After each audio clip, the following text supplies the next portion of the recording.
आज हम टॉपिक शुरू करेंगे रेखीय आवर्धन। क्या टॉपिक का नाम है? रेखीय आवर्धन, लीनियर मैग्निफिकेशन। तो यहाँ पर क्या कहता है? रेखीय आवर्धन। रेखीय आवर्धन। अब रेखीय आवर्धन होता क्या है? तो सबसे पहले तो रेखीय आवर्धन को हम स्मॉल एम से प्रदर्शित करते हैं। स्मॉल एम से प्रदर्शित करेंगे। ये होता क्या है इसके बारे में बात करते हैं। तो स्मॉल एम से प्रदर्शित करते हैं। अब यहाँ पर क्या कहता है देखो, रेखीय आवर्धन में क्या होता है? तो ये कहता है रेखीय आवर्धन। रेखीय आवर्धन में क्या लिखेंगे? देखिएगा, प्रतिबिंब की ऊंचाई, प्रतिबिंब की ऊंचाई व बिंब की ऊंचाई, प्रतिबिंब की ऊंचाई व बिंब की ऊंचाई का अनुपात क्या कहलाएगा? रेखीय आवर्धन कहलाता है।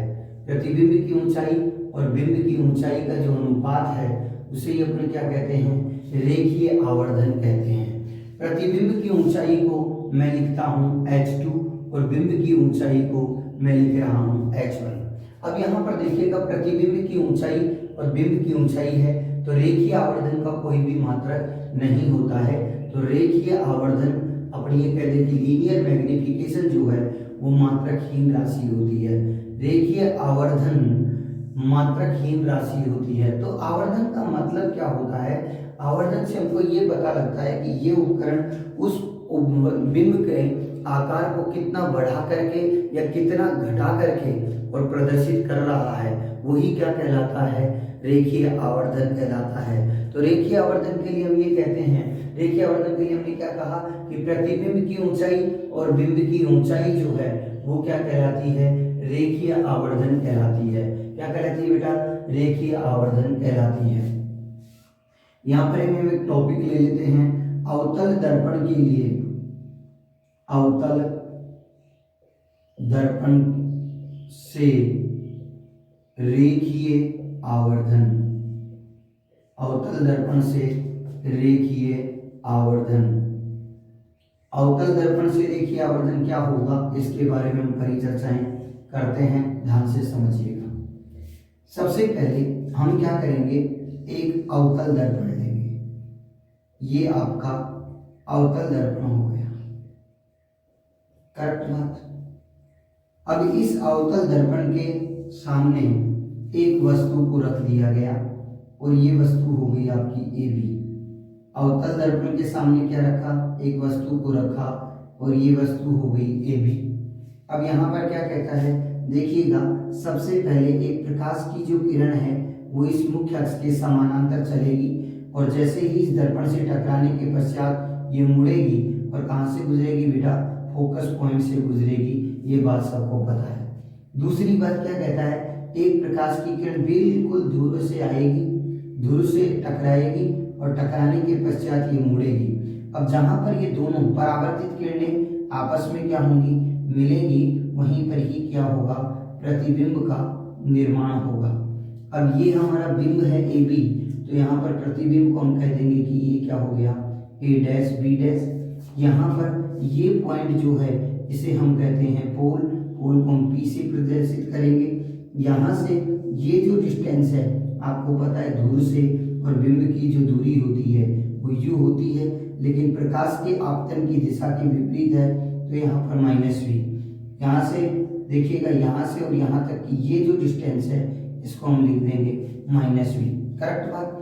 और ये जो हाइट है अपन इस ऑब्जेक्ट की हाइट मान रहे हैं h1 और ये जो इमेज है इसकी हाइट हम मान रहे हैं h2।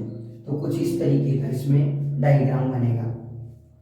अब ध्यान से देखिएगा बेटा, इसके अंदर एक ट्राइंगल बन रहा है ये वाला, जिसे हम क्या कह रहे हैं? ए बी पी कह रहे हैं क्या? इसको अपन क्या कह रहे हैं? ये ए बी पी ट्राइंगल बन रहा है। और जो दूसरा जो ट्राइंगल है वो है आपका ए डैश बी डैश पी, तो ये आपका दूसरा ट्राइंगल हो गया। दोनों ट्राइंगल का कंपैरिजन कर लीजिएगा। त्रिभुज ए बी पी व त्रिभुज A dash B dash P में कोण बी ए पी बराबर है कोण B dash A dash P equal to 90 degree.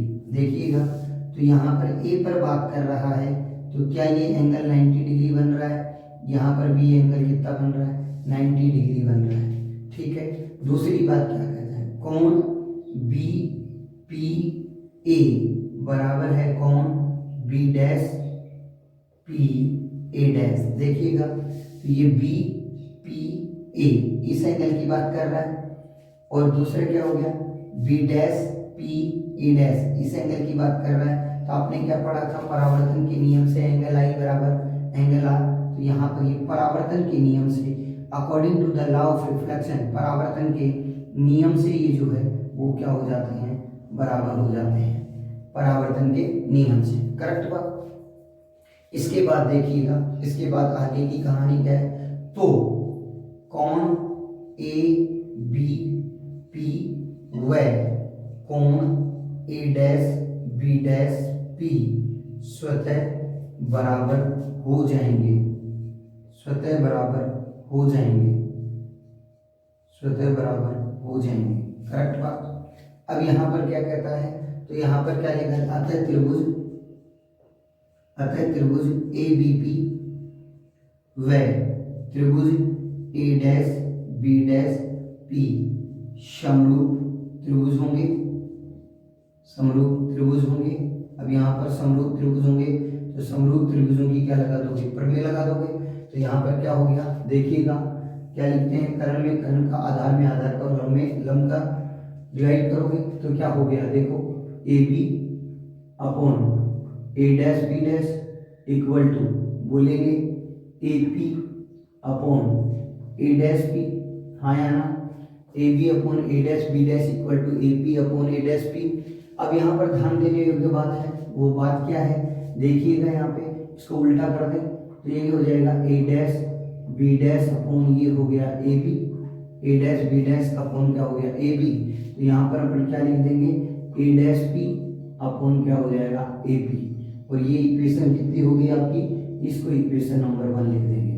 According to the diagram, according to the diagram चित्र के अनुसार, तो यहाँ पर चित्रानुसार एक चीज हम यहाँ पर लिखेंगे कि ए डैश बी डैश की वैल्यू कितनी है, ए डैश बी डैश की वैल्यू हो गई माइनस की H2। देखिएगा ए डैश बी डैश का जो है ये माइनस का H2 हो गया है। ए बी की वैल्यू क्या है, ए बी की वैल्यू हो जाएगी आपकी H1, ए बी की वैल्यू H1 हो गई। ए डैश पी को क्या लिख रहे हो, ए डैश पी जो होता है वो माइनस बी होता है, और ए पी को क्या लिख रहे हो, ए पी को लिख रहे हो माइनस का यू। मान रखने पर क्या आ गया, तो यहाँ पर देखिएगा मान रखने पर क्या आया, तो यहाँ पर वैल्यू पुट करेंगे, वैल्यू पुट करके देखिएगा क्या आ गया। तो क्या कहता है, माइनस का H2 upon H1 equal to क्या हो गया, माइनस का V अपॉन माइनस का U। तो माइनस से माइनस तो कट जाएगा, तो ये क्या आ रहा है, ये आ रहा है minus H2 upon H1 equal to क्या हो गया भाई, V अपॉन U। लेकिन हमने जो वैल्यू रखी है वो H2 अपॉन H1 पॉजिटिव का रखा है, तो H2 अपॉन H1 अगर पॉजिटिव में लेते हो तो ये value V upon U minus में चली जाती है, और इसी को हम क्या कहते हैं, M कहते हैं। तो यहाँ पर एक ही चीज बच्चों ध्यान रखनी है कि रेखीय आवर्धन जो है, रेखीय आवर्धन का जो सूत्र है वो क्या होगा, तो रेखीय आवर्धन M बराबर आपको याद रखना है माइनस V अपॉन U। तो दर्पण के लिए रेखीय आवर्धन का जो सूत्र होता है वो M बराबर क्या होता है, minus V upon U। M बराबर क्या होता है, minus V upon U। Clear यहाँ तक। आगे देखिएगा, तो मैंने क्या कहा, मैंने कहा कि M की वैल्यू क्या होती है, माइनस V अपॉन U होती है। तो इस फॉर्मूले को हम दो शॉर्ट फॉर्म में भी ले सकते हैं। जैसे देखिएगा मैं क्या कहता हूँ, यहाँ पर दो फॉर्मूले हम यूज करेंगे, एक जो होगा वो V और F के पदों में है, V व F के पदों में, V व F के पदों में, ठीक है। और यहाँ पर दूसरा जो है वो है U व F के पदों में, U व F के पदों में। तो यहाँ पर M का जो फॉर्मूला है उसको हम चेंज कर लेते हैं। कैसे चेंज करेंगे, देखिएगा क्या आएगा। सबसे पहले देखो, हम जानते हैं, हम एक बात जानते हैं, क्या जानते हुए, हम जानते हैं कि 1/f जो होता है वो होता है 1/v प्लस 1/u। एक काम करो, v से डिवाइड कर दो इसको, तो v से डिवाइड कर दिया तो v upon F equal to v upon v plus v upon u आया ना। तो ये हो गया v upon F equal to ये हो गया 1 प्लस ये हो गया v अपॉन u। अब यहाँ पर क्या करो, इसको इधर ले आओ और ये वाला इधर चला जाएगा, तो माइनस का v upon u equal to क्या हो गया 1 माइनस v अपॉन का f और इसी को अपन क्या लिखते हैं, तो minus v upon u equal to इसमें एलसीएम हो गया f, तो यहाँ पर क्या लिख दोगे f माइनस v और ये क्या बन जाएगा आपका m।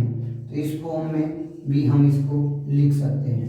दूसरे वाले में देखिएगा, जो जैसे मान लो यहाँ पर भी वही कंडीशन लोगे, हम जानते हैं, क्या जानते होगे, हम जानते हैं कि दर्पण समीकरण क्या होता है 1/f equal to 1/v plus 1/u। तो u से मल्टीप्लाई करिएगा, u upon F equal to u upon v और ये प्लस हो गया u अपॉन u। तो u upon F equal to क्या हो गया u अपॉन v और ये हो गया 1। अब यहाँ पर क्या कहता है, सबसे पहले इसको इधर ले जाएं, इसको इधर ट्रांसफर कर दें, तो माइनस u अपॉन v हो गया और ये हो जाएगा 1 माइनस u अपॉन एफ।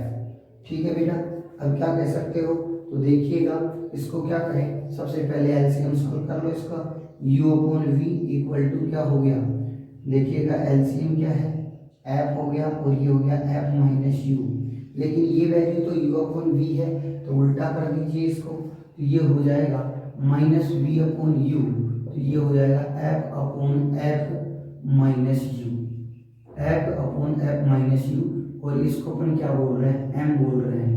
तो इस तरीके से ये फॉर्मूला जो है वो डिराइव हो जाता है और इस तरीके से हम इसको यूज कर सकते हैं। अब अगला देखिएगा, दर्पण से रिलेटेड सवाल करने के लिए हमें कुछ इंपॉर्टेंट फैक्ट को याद रखना है। तो नॉर्मल के अंदर जब भी दर्पण से रिलेटेड हम सवाल करेंगे तो रिफ्लेक्शन के अंदर कुछ टॉपिक्स हमारे होते हैं। सबसे पहले देखिएगा फोकस दूरी व वक्रता त्रिज्या में संबंध। तो यहाँ पर फोकस दूरी और वक्रता त्रिज्या में जब संबंध का ध्यान रखेंगे, त्रिज्या में संबंध, तो ये हमने पढ़ लिया कि फोकस दूरी और वक्रता त्रिज्या में संबंध क्या होता है बेटा, तो फोकस दूरी वक्रता त्रिज्या में संबंध हो जाएगा r इक्वल टू क्या होता है, r इक्वल टू होता है 2f, तो f इक्वल टू क्या हो जाता है बेटा, f इक्वल टू r/2। तो ये दोनों फॉर्मूले आपको याद रखने हैं, f equal to r equal to 2f और f इक्वल टू r/2। एक दूसरा जो इसके अंदर सवाल आता है वो आता है क्या, दर्पण समीकरण से। तो दर्पण समीकरण से क्या हो गया, तो दर्पण समीकरण से ध्यान से देखिएगा, तो क्या आ गया देखो दर्पण समीकरण से क्या हुआ 1/f equal to 1/v plus 1/u। एक फार्मूला तो ये आ गया आपका, बहुत ही आसान सा फार्मूला है, 1/f equal to 1/v plus 1/u, दर्पण समीकरण हो गया। फिर एक आवर्धन का सूत्र आता है, तो आवर्धन का सूत्र जो है, आवर्धन का सूत्र में हम क्या लिख सकते हैं कि आवर्धन सूत्र या रेखीय आवर्धन क्या होता है, तो यहाँ पर क्या लिख दोगे रेखीय आवर्धन। तो रेखीय आवर्धन क्या हो गया, रेखीय आवर्धन को डिनोट किससे कर लो, डिनोट करते हैं हम m से। m की वैल्यू क्या होती है, अपन लिखते हैं I/O। क्या ये H2/H1 होता है, बिल्कुल होता है साहब। यहाँ पर क्या लिख सकते हो, और इसकी वैल्यू क्या आ रही थी -v/u। जब हम इसको सोल्व कर रहे थे तो इसका एक फार्मूला तो ये आ रहा था। फिर एक फार्मूला हमने कहा यदि आवर्धन निकालना हो तो एक तो था f माइनस v/f, ये एक आवर्धन आया था। एक अपन ने लिखा था m इक्वल टू क्या था, बोलो f/f माइनस u। तो एक आवर्धन का फॉर्मूला ये आ गया था। तो इनसे रिलेटेड सवाल हम कर सकते हैं। नंबर 4 क्या आता है, नंबर 4 देखिएगा, हमारे पास दो प्रकार के दर्पण थे। गोलीय दर्पण में दो प्रकार के दर्पण हो गए हमारे पास। तो गोलीय दर्पण जो पूरा अपन पढ़ चुके हैं उसके बारे में मैं रिवाइज कर रहा हूँ। गोलीय दर्पण में हमने दो दर्पण पढ़े थे, नंबर 1 पढ़ा था उत्तल दर्पण और नंबर 2 आपने पढ़ा है अवतल दर्पण। नंबर 1 क्या पढ़ा है, उत्तल दर्पण, और नंबर 2 क्या पढ़ा है आपने अवतल दर्पण। अब यहाँ पर उत्तल दर्पण और अवतल दर्पण के बारे में बात करता हूँ। तो उत्तल दर्पण में जो होता है, देखिएगा उत्तल दर्पण के लिए u जो होता है वो क्या होता है, नेगेटिव होता है। लेकिन इसका v क्या मानेंगे, पॉजिटिव मानेंगे। इसका f क्या मानोगे, ये भी पॉजिटिव मानोगे। इसका r क्या मानोगे, ये भी पॉजिटिव मानोगे। ठीक है, यहाँ तक ध्यान रखोगे, कोई दिक्कत हो तो बोलो। ठीक है, अगर अवतल दर्पण की बात करता है तो अवतल दर्पण के अंदर सारी वैल्यू नेगेटिव होती है, तो u भी यहाँ पर नेगेटिव होगा, v भी यहाँ पर क्या हो जाएगा, नेगेटिव हो जाएगा, और r भी यहाँ पर क्या माना जाएगा, नेगेटिव माना जाता है, नेगेटिव होता है। और यहाँ पर f जो है वो भी इसका क्या माना जाता है, नेगेटिव माना जाता है। करेक्ट बात। अब इससे रिलेटेड कुछ सवाल हम लोग करते हैं। अब यहाँ पर देखिएगा कि m के लिए भी कुछ कंडीशंस हैं। m के लिए हम कहते हैं कि यदि प्रतिबिंब जो है, यदि प्रतिबिंब कैसा हो, यदि प्रतिबिंब आभासी व सीधा हो, यदि प्रतिबिंब आभासी व सीधा हो तो m क्या होगा, m आपका पॉजिटिव लिया जाएगा, m पॉजिटिव होगा। और यदि प्रतिबिंब कैसा हो बेटा, प्रतिबिंब वास्तविक हो व उल्टा हो, वास्तविक व उल्टा हो, तो हम क्या लिखेंगे, m क्या होगा आपका, m यहाँ पर नेगेटिव होगा। करेक्ट बात। फिर दूसरी बात यहाँ पर ध्यान से समझिएगा कि देखिएगा तीन कंडीशन हो सकती है। प्रतिबिंब वस्तु से छोटा, प्रतिबिंब वस्तु से छोटा हो सकता है, वस्तु से छोटा, पहली कंडीशन। दूसरा, प्रतिबिंब वस्तु के बराबर हो जाए, प्रतिबिंब वस्तु के बराबर हो जाए। और तीसरी कंडीशन में प्रतिबिंब जो है वो वस्तु से बड़ा हो जाए, प्रतिबिंब वस्तु से बड़ा, प्रतिबिंब वस्तु से बड़ा हो जाए। तो इस कंडीशन के अंदर तीन कंडीशन होगी। तो यहाँ पर m की जो वैल्यू है वो 1 से छोटी होगी, यहाँ पर m जो है वो 1 के बराबर होगा, और यहाँ पर m का मान 1 से बड़ा होगा। तो यहाँ पर तीन कंडीशन होती हैं कि प्रतिबिंब वस्तु से छोटा है, प्रतिबिंब वस्तु के बराबर है, और प्रतिबिंब जो है वो कैसा है, वस्तु से बड़ा है। तो अगर छोटा है तो m की वैल्यू जो है वो 1 से कम आएगी, यदि बराबर है तो 1 आएगा, और यदि बड़ा है तो 1 से m की वैल्यू जो है वो 1 से बड़ी आएगी। अब हम कुछ सवाल करते हैं। देखिएगा, एक सवाल देता हूं मैं। एक अवतल दर्पण के सामने 15 सेंटीमीटर की दूरी पर कोई वस्तु रखी हुई है। ठीक है, एक अवतल दर्पण के सामने 15 सेंटीमीटर दूरी पर कोई वस्तु रखी है। तो दर्पण द्वारा बने प्रतिबिंब की प्रकृति, स्थिति व आवर्धन ज्ञात करो, और दर्पण की फोकस दूरी कितनी दे रखी है, 10 सेंटीमीटर। तो देखिएगा, अवतल दर्पण दिया हुआ है, अवतल दर्पण दिया हुआ है, अवतल दर्पण है। अब अवतल दर्पण के सामने वस्तु की जो स्थिति दे रहा है वो 15 सेंटीमीटर है। अब अवतल दर्पण के लिए u आपका नेगेटिव होता है, तो -15 सेंटीमीटर हो गया।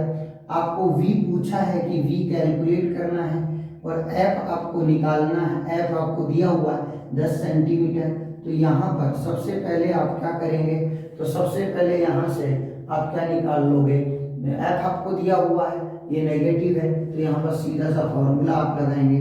सीधा सा फॉर्मूला क्या होगा, 1/f = 1/v प्लस 1/u। आपको क्या चाहिए बेटा, v चाहिए, तो यहाँ पर क्या कर देंगे, 1/f minus 1/u equal to क्या हो गया, 1/v। 1/f का वैल्यू चिन्ह से रखना है -10, -1/- का 15, और ये हो गया 1/v। करेक्ट बात। अब यहाँ से सॉल्व करिए, देखो माइनस माइनस प्लस हो जाएगा, तो 1/15 माइनस क्या लिख दूंगा, 1/10। ठीक है, आ गया क्या, 1/20।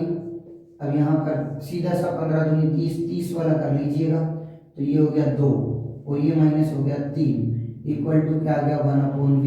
तो माइनस का 1/30 हो गया, तो इसका ये हो गया 1/v। तो यहाँ पर v की वैल्यू क्या होगी, तो v की वैल्यू यहाँ पर क्या लिखोगे, -30 सेंटीमीटर। तो ये आंसर इसका आ रहा है -30 सेंटीमीटर। दूसरी चीज क्या पूछी है, प्रकृति कैसी है, प्रतिबिंब की स्थिति, प्रकृति कैसी है। अब यहाँ पर क्या कहता है कि इसका आवर्धन क्या होगा, तो आवर्धन देखिएगा, आवर्धन कितना है, तो आवर्धन देखो, आवर्धन का फॉर्मूला क्या पढ़ा था, m = पढ़ा -v/u। तो यहाँ पर देखिए माइनस, और v की वैल्यू कितनी आ रही है, -30 आ रहा है, यू की वैल्यू क्या आ रही है, माइनस का 15 आ रहा है, तो ये तो कट जाएगा, तो माइनस और 15 एकम 15, 15 दूनी 30, तो ये हो गया 2। तो एम की वैल्यू कितनी आ गई, माइनस की 2। एम की वैल्यू कितनी आ गई, माइनस की 2। इसको अपन सॉल्व कर सकते हैं। अब यहाँ पर आवर्तन जो है वो क्या आ रहा है, -2 आ रहा है, तो इसका मतलब ये हो गया कि वैल्यू जो है वो 2 आ रही है, तो इसका मतलब प्रतिबिंब जो है वो बिंब से क्या है, बड़ा है।